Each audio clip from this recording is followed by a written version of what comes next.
Tiwaa waja ya sapon ho mo ho obi ono hwe arefo no hwe producer pa mo nwum bia ma me obi ono hwe nipa no Paul said we are saying when they come on keten part 2 no but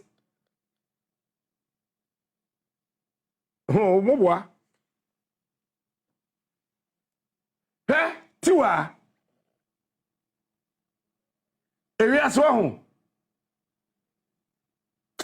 odofo nkodofo yi ampa ya sapon ewu ya sapon ese ya sapon girl ni Tiwaa ni Tiwaa na ko ba ya se maami bia aya na wo kan krofo nte ase ye wo nipa otumi dwiri nipa ho hwe no a na hwi nim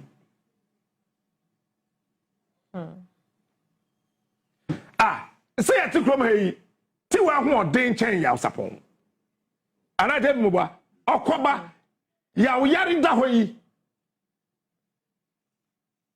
Tiwaa na hwe no eti edu ba bia na yare no mu aye din a Tiwaa na etempenten kwa bunfum party adaban sana Asante ye ka no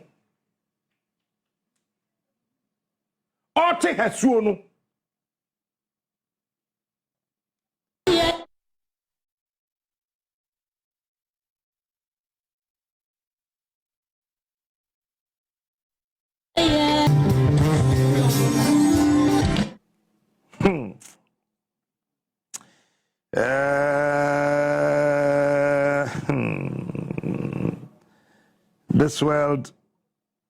This world in no balance.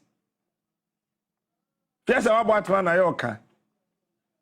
Said the JB we are no Asante ambulance. Wow, no kikemsa.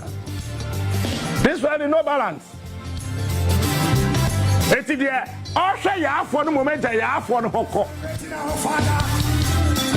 Madam, for me, I don't know, I call hospital. Okodu hospital, doctors and I say, walk around and check BP. Or checking the BP, I don't know me, I check them, I mean, I call hospital.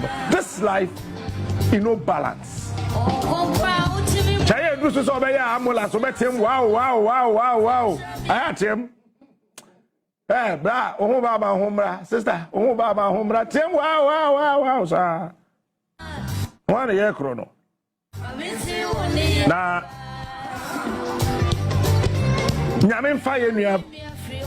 Me cry as a mammy. Yeah, mammy, no. And see ye, my